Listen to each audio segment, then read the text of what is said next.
Para dar continuidad a nuestro programa, se me da la oportunidad de la participación honorable de nuestra siguiente ponente del foro, la doctora Anne-Christine Scheller-Matis. La doctora Anne posee un doctorado en biotecnología e industrias alimenticias por el Institut Polytechnique de Lorraine-Nancy, Francia. Es investigador titular C del CIATEC desde el año 1994. Es miembro nivel 2 del Sistema Nacional de Investigadores de México. Sus líneas de investigación actual están centradas en el diseño y optimización de procesos fermentativos, principalmente de fermentaciones artesanales, así como la valorización de levaduras no Saccharomyces, valorización de cocultivos, bacterias levaduras para la obtención de moléculas de interés y en el aprovechamiento integral y valoración de diferentes especies de agave. Hoy día cuenta con numerosas publicaciones en revistas indexadas de circulación internacional, es coautora de 13 patentes, ha participado en la formación de numerosos estudiantes de posgrado, incluyendo nivel maestría y doctorado. A continuación, nos acompaña con su presentación titulada La fermentación, etapa clave del proceso post cosecha del cacao. Sea usted bienvenida, doctora Anne. Le cedo el micrófono para su participación. Muchas gracias, Sergio. Entonces, bueno, muchas gracias por la invitación. Yo voy a platicarles, primero déjame ver si puedo compartir mi presentación, el tema de la fermentación. Voy a hacer una presentación un poquito general primero y voy a subrayar algunos resultados del proyecto. Eso también, los demás resultados los van a ver en las pláticas que siguen. Yo les voy a platicar un poco más a detalle qué pasa en la fermentación del cacao, porque es un proceso es muy importante, pero también es un proceso bastante complejo. Entonces, no sé si ven la presentación, ¿la ven bien? Entonces, la plática se titula La fermentación, etapa clave del proceso post cosecha del cacao. Entonces, el contenido de la presentación lo voy a detallar a continuación. A ver si avanza. No quiere.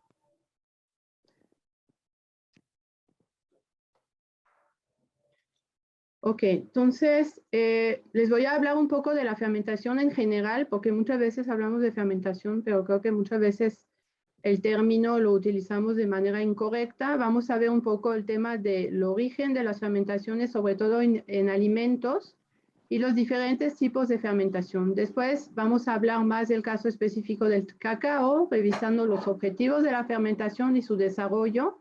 Ahí voy a retomar unos ejemplos de lo que se desarrolló en el proyecto. El siguiente tema sería la microbiología de la fermentación.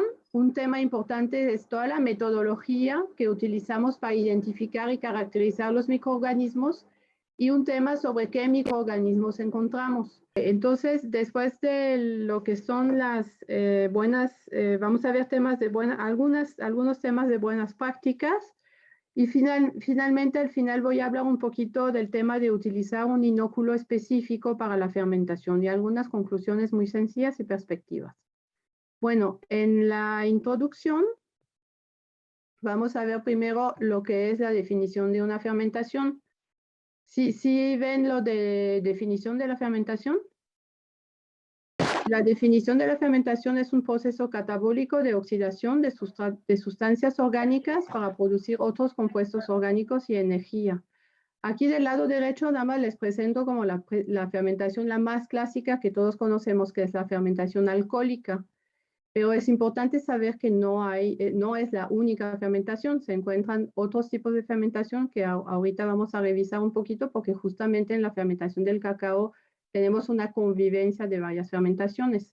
En general, los carbohidratos son los principales sustratos que se fermentan, pero también puede haber ciertas bacterias que pueden fermentar otros compuestos como ácidos orgánicos, aminoácidos, purinas, pirimidinas, entre otros.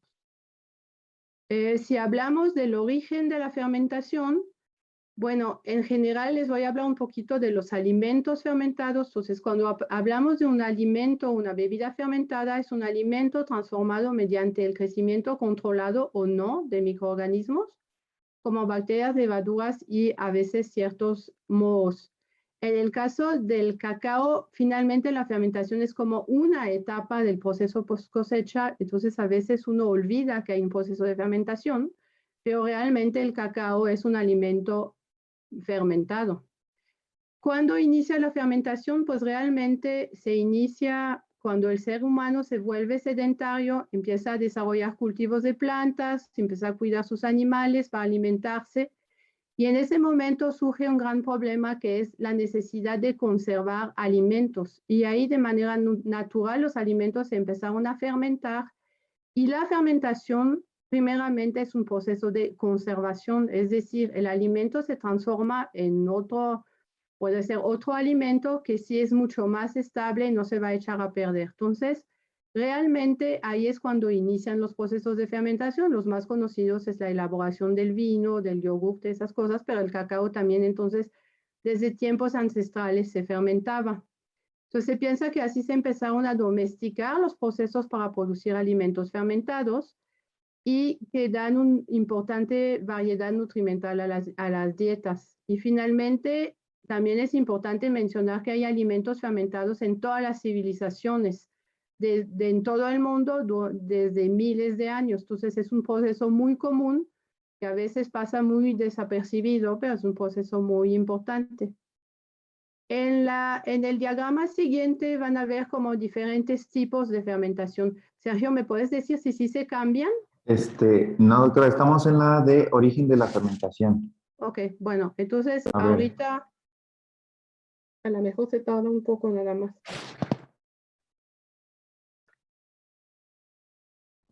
Bueno, les voy a empezar a platicar y ahorita yo creo que se va a cambiar. Entonces, como les comentaba, la fermentación la más conocida es la fermentación alcohólica, en donde a partir de diferentes sustratos, que pueden ser frutas o también trigo, cebada, tenemos una fermentación con levaduras y vamos a obtener alcohol más CO2. Después tenemos las fermentación lácticas, en donde básicamente tenemos la fermentación, por ejemplo, de productos lácteos, pero también de algunas verduras o también de aceitunas. La aceituna también pasa por un proceso de fermentación. Tenemos fermentaciones de manera más global fúngicas, por ejemplo, para obtener la salsa de soya, por ejemplo. La fermentación acética, en donde a partir de alcohol vamos a obtener ácido acético, es el caso, por ejemplo, del vinagre. Y unas fermentaciones más complejas, donde tenemos mezclas de hongos, por ejemplo, en el caso de la kombucha, en donde se fermenta ciertos tipos de té. Entonces, ¿y qué tenemos en el cacao? Pues realmente tenemos una combinación de fermentaciones. Tenemos fermentación alcohólica, láctica y acética. Y ahorita vamos a ver un poco más a detalle cómo se desarrollan. Bueno, voy a pasar rápido la siguiente, que es nada más del título. Entonces, vamos a ver los objetivos de la fermentación, en ese caso ya específico del cacao. El primer objetivo, bueno, ahí ven a la derecha, bueno, espero que lo ven pronto, es una mazorca abierta. Cuando abrimos la mazorca del cacao, lo que aparecen son los granos y están recubiertos de mucílago. Entonces, uno de los primeros objetivos de la fermentación justamente es eliminar el mucílago presente alrededor del grano por la acción pectinolítica de algunos microorganismos presentes. Así el mucílago se va a transformar y no se va como que echar a perder, ¿no? Lo que sería ya una fermentación muy mal lograda si desde el inicio ya no se puede eliminar el mucílago. ¿Qué más hace la fermentación? Provoca la muerte del embrión para que no germina. Esa muerte la vamos a ver, está provocada tanto por el calor como por el ácido acético que va a entrar dentro de la semilla. Y finalmente, la fermentación desencadena una serie de reacciones bioquímicas en los cotiledones para formar los precursores del aroma específico del cacao y del chocolate. En la lámina siguiente van a ver el aspecto de una fermentación. En ese caso fue un cacao criollo, en donde ven en función del tiempo. Bueno, al inicio de la fermentación se ve como muy blanco porque hay todavía mucho mucílago y en el transcurso del tiempo el mucílago desaparece. También lo que pueden observar es que los granos están como más libres, vamos a decir. Entonces, eso es muy importante. El mucílago hace una masa muy compacta, que es una masa en donde no entra mucha aire. Y ese es un punto muy importante. El inicio de la fermentación tiene que ser anaeróbica. Entonces, el transcurso del tiempo, el mucílago desaparece. Se observa claramente un cambio de color, los granos se vuelven café y también una cierta disminución de la humedad. Y al final, ahí tienen una imagen del secado de los granos. El primer punto ahí que voy a resaltar es qué vamos a fermentar. Ese es bien interesante. La fermentación del cacao es muy compleja porque lo que fermentamos son diferentes cosas. Ahí del lado derecho les dejé un pequeño dibujo. En la fermentación están las semillas y el mucílago. Entonces tenemos el mucílago alrededor de la semilla al inicio de la fermentación. La semilla está como que encerrada en una testa y adentro tenemos los dos cotiledones y también la presencia de un embrión. Entonces, es una fermentación bastante compleja porque tenemos un elemento que es como medio, bueno, la semilla es sólida y alrededor tenemos el mucílago que es como algo viscoso. Entonces, cuando se inicia la fermentación, ese es un punto bien importante para el tema de la calidad. En el momento que se abre la mazorca, los granos se van a contaminar con microorganismos presentes en el medio ambiente. El mucílago es muy rico en azúcares, es un medio acuoso, entonces es muy fácil que lleguen microorganismos y empiecen a consumir esos azúcares.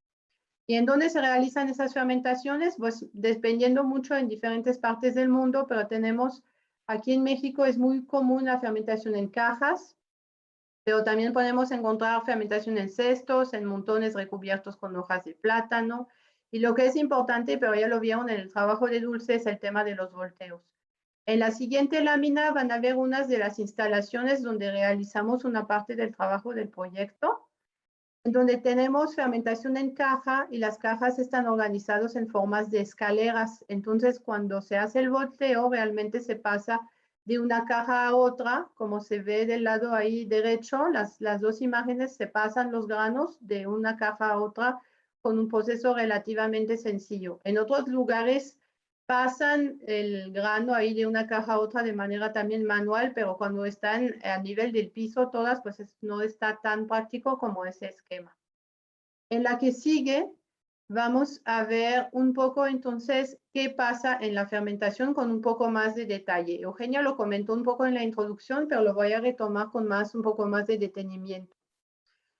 Entonces, en general, la fermentación de los granos de cacao es un proceso tradicional. En general es espontáneo, es decir, no se añade ningún microorganismo, nada más llegan los microorganismos del medio ambiente. No está controlada, es un proceso muy complejo y está impulsado por una sucesión microbiana que ocurre cuando cambia el microambiente. Ahí los factores importantísimos que hay que revisar es el pH, la temperatura y la disponibilidad de oxígeno. Aquí del lado derecho hice como una simplificación de los tres grandes tipos de fermentación que pueden ocurrir en el mucílago, porque finalmente tenemos dos sitios de fermentación. El primero es el mucílago, en donde vamos a tener primero una fermentación alcohólica. Entonces, al inicio, cuando se llenan los cajones, tenemos mucho mucílago. Normalmente no hay aire, entonces se hace como un medio como compacto, y entonces no entra en aire y ahí van a empezar a trabajar las levaduras. ¿Qué van a hacer las levaduras? Una fermentación alcohólica. Consumen los azúcares y van a producir alcohol.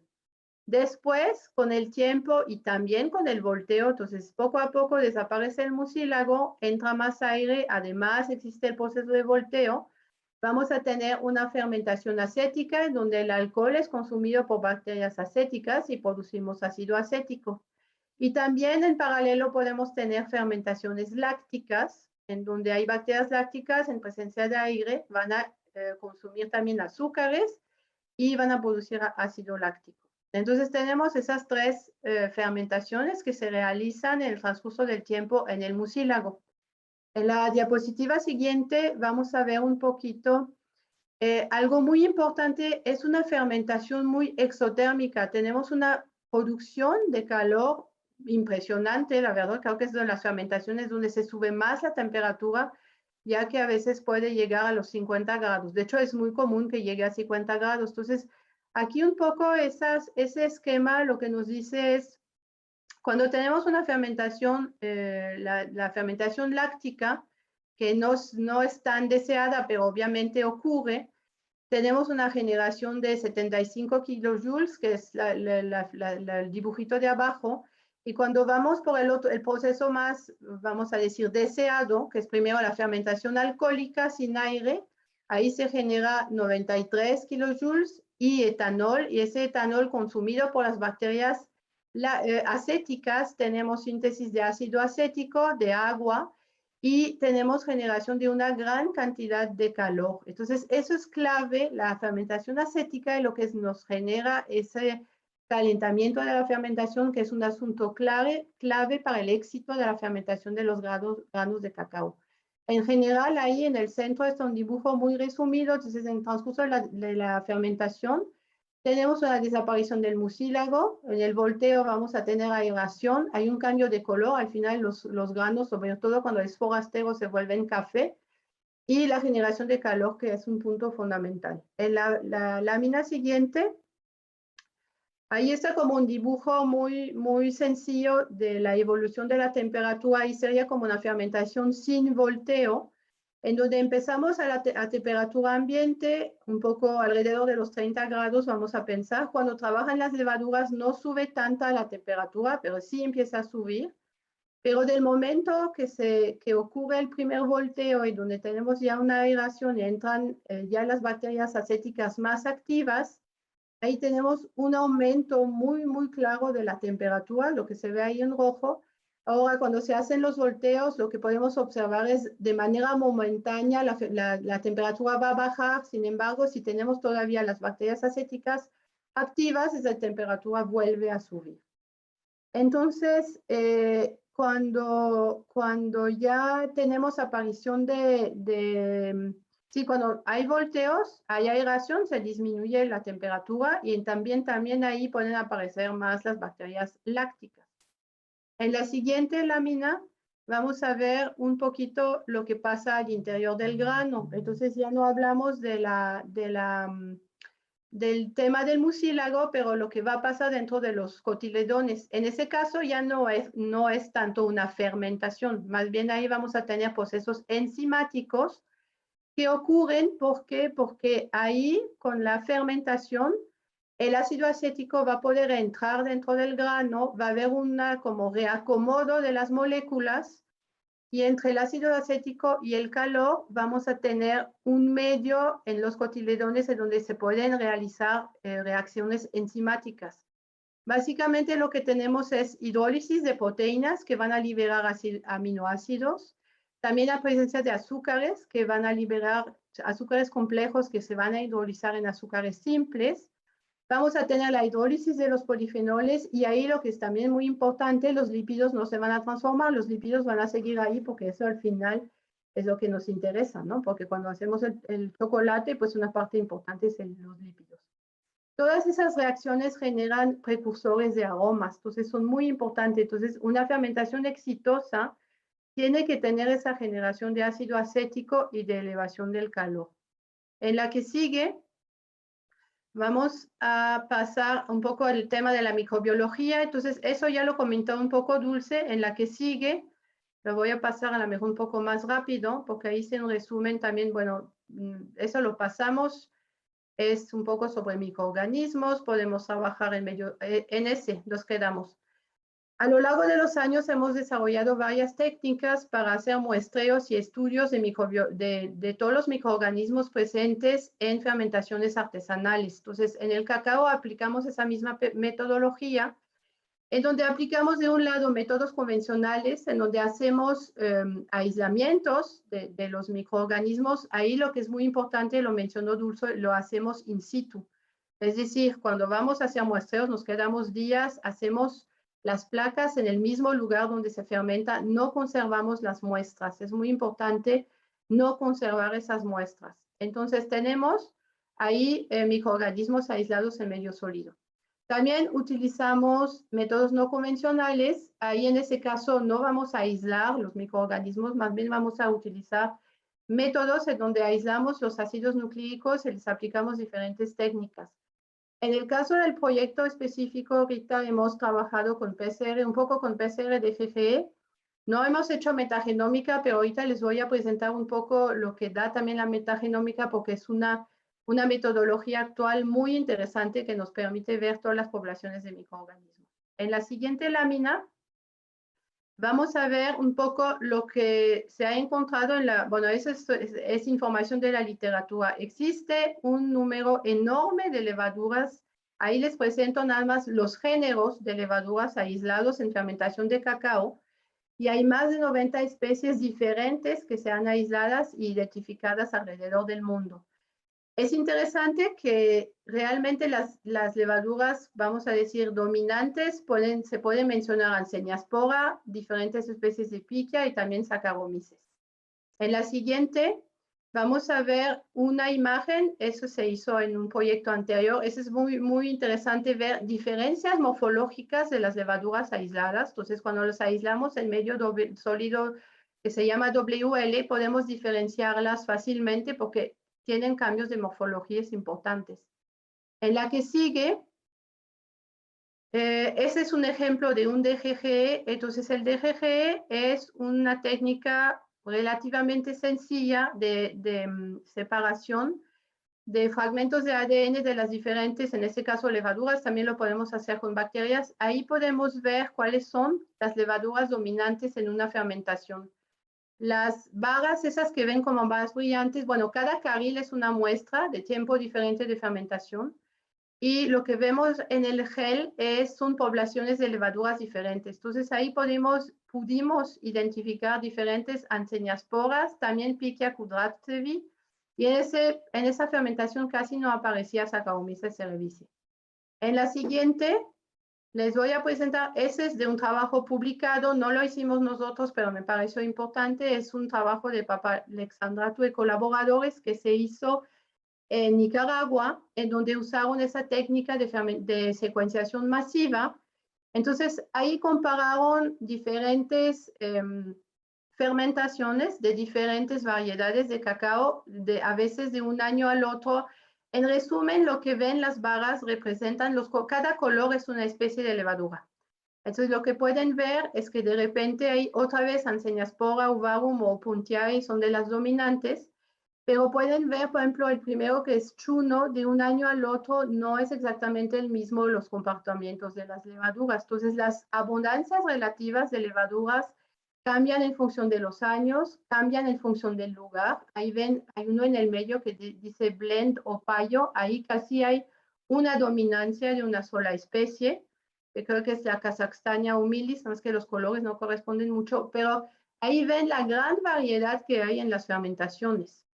En la lámina siguiente vamos a ver el tema de ese proyecto. Ahí también se hicieron entonces varias fermentaciones. Ahorita nos van a platicar un poco más de ellas.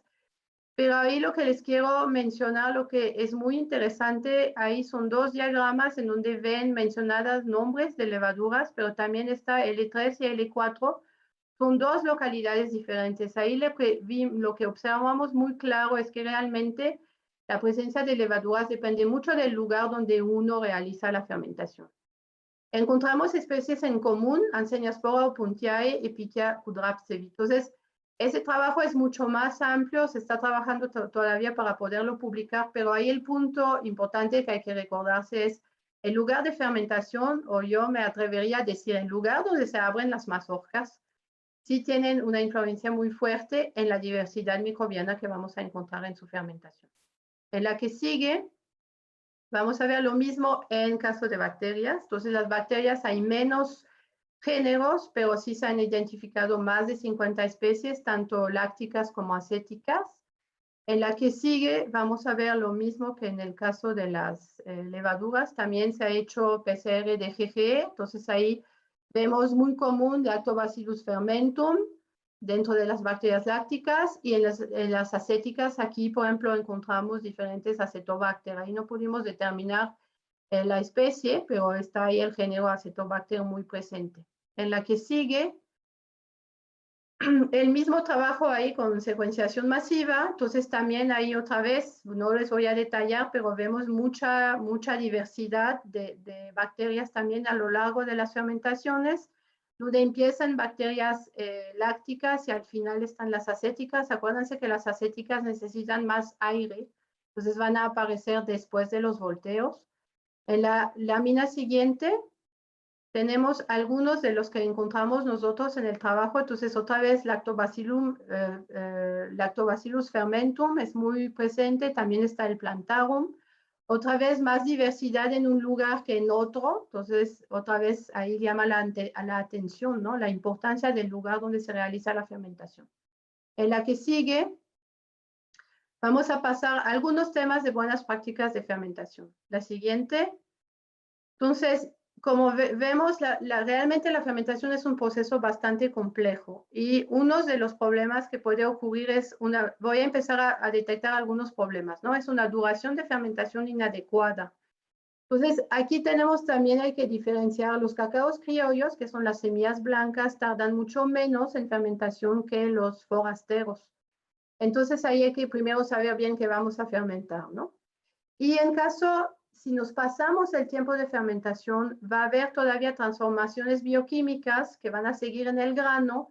Podemos detectar degradación de aminoácidos que van a dar notas aromáticas indeseadas. Y también pueden aparecer algunas bacterias también indeseadas que van a generar algunos compuestos que dan notas negativas.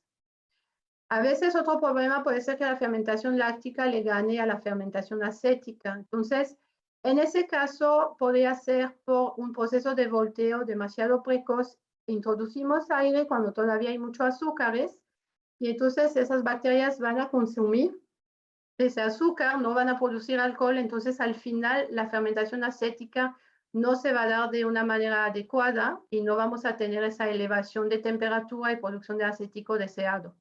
Y al contrario, cuando tenemos un volteado demasiado tardío, pues ahí tenemos un inicio de la fermentación acética, pero como falta aire, dentro del cajón de fermentación se va a detener la fermentación acética y también ya no vamos a tener el aumento de temperatura deseado. En la que sigue, vamos a ver algunos elementos importantes que son ya buenas prácticas. Bueno, una práctica muy común es medir el grado de fermentación. ¿Cómo se hace? Se hace con lo que se llama la prueba de corte. En general se cortan alrededor de 100 gramos y por observación visual se determina si los gramos se fermentaron o no. Ahí es un poco un asunto delicado porque depende mucho del que va observando. Sin embargo, bueno, hay unas cosas muy claras que se pueden observar. Primero, un grano bien fermentado va a cambiar de color. Aquí en las figuras se ven granos de forastero que al inicio tienen un color violeta intenso, se ve el grano muy compacto y al final de la fermentación obtenemos granos con un tono más bien café, oscuro, y también podemos observar como unas grietas y los granos que se van como hinchando. Ese es en el caso del forastero. En el caso de los criollos que tienen la semilla blanca es un poco más fácil, de blanco pasan a un color beige y también se ve como más claro esas grietas que aparecen. Entonces, en general lo que se hace, cuando se hace el conteo, se pueden clasificar los granos en no fermentados, en fermentación insuficiente y bien fermentados. El porcentaje de fermentación de los granos es todo un tema, porque de repente hay unos productores que buscan como un alto grado de fermentación, es decir, para ellos una fermentación buena es que haya más de 80% de granos bien fermentados. Sin embargo, de repente hay algunos mercados, por ejemplo, el mercado europeo busca granos con una fermentación un poco menor del 70 hasta a veces del 60%. Entonces, aquí va a depender mucho también de la demanda y de la necesidad del cliente.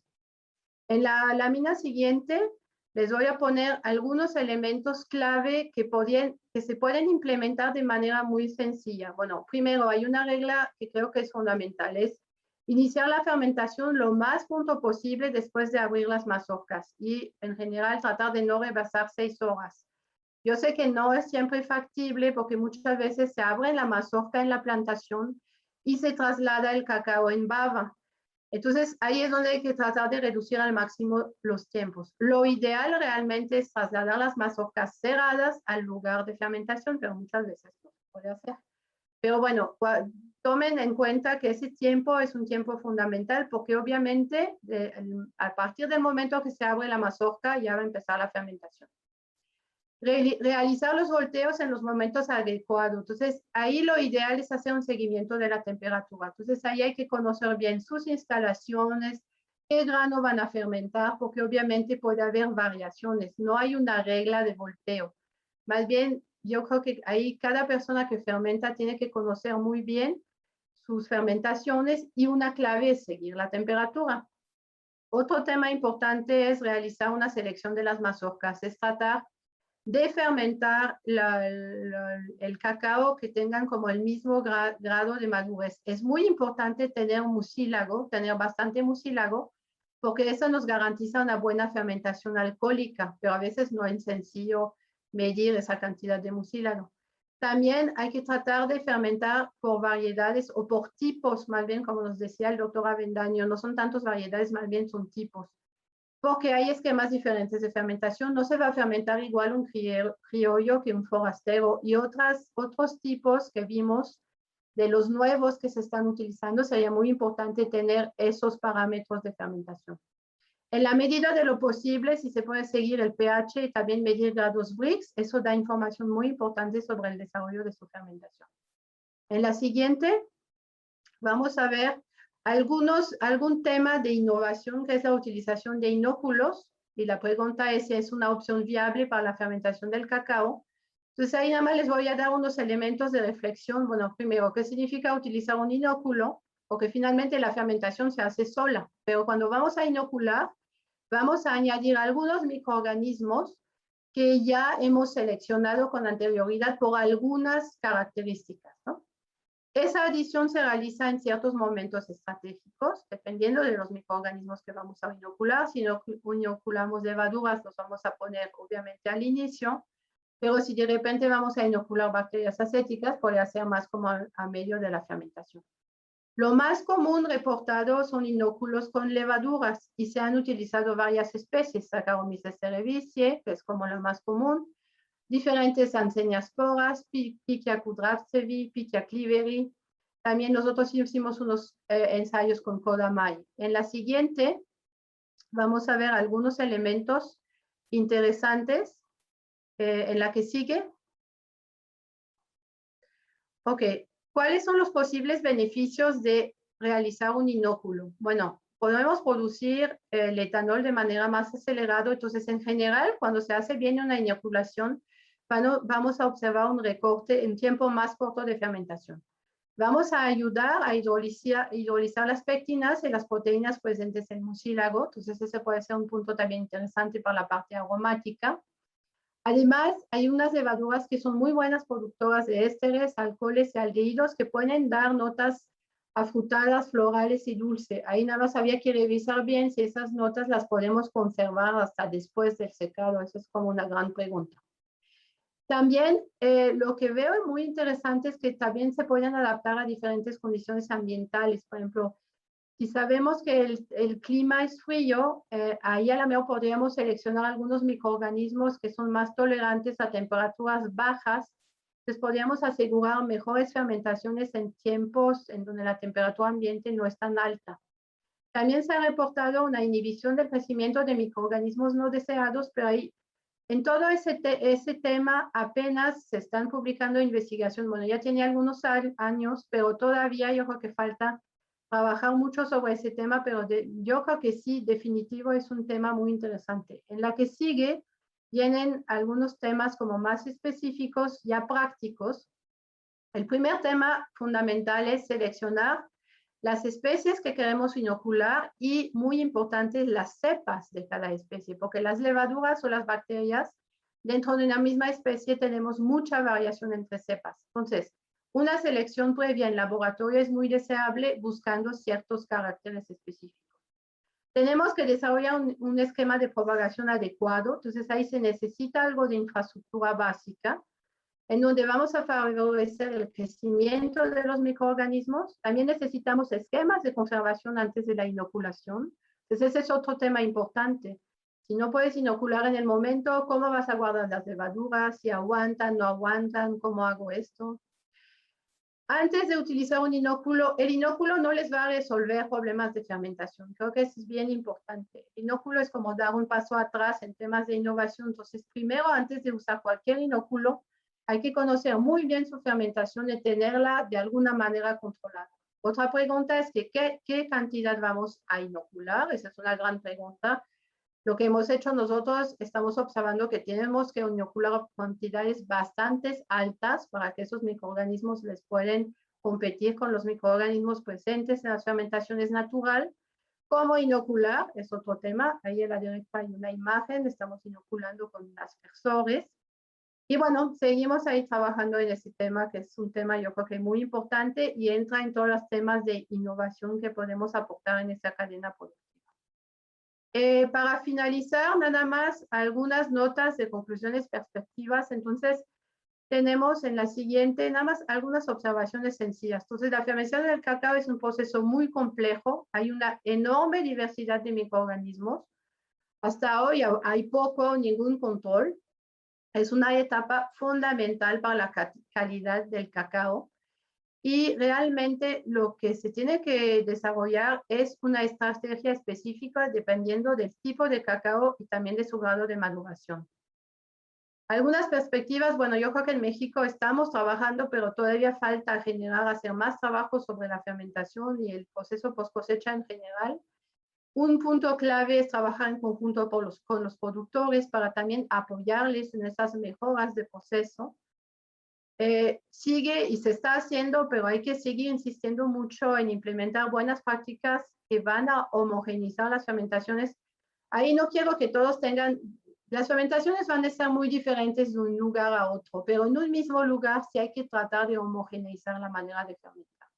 Ahí un punto clave puede ser el seguimiento de la temperatura de la fermentación y a futuro también en temas de innovación para ya trabajar mucho la parte aromática, está la posibilidad de utilizar inóculos seleccionados. Bueno, les agradezco mucho su atención y no sé si tenemos tiempo para algunas preguntas. Muchas gracias.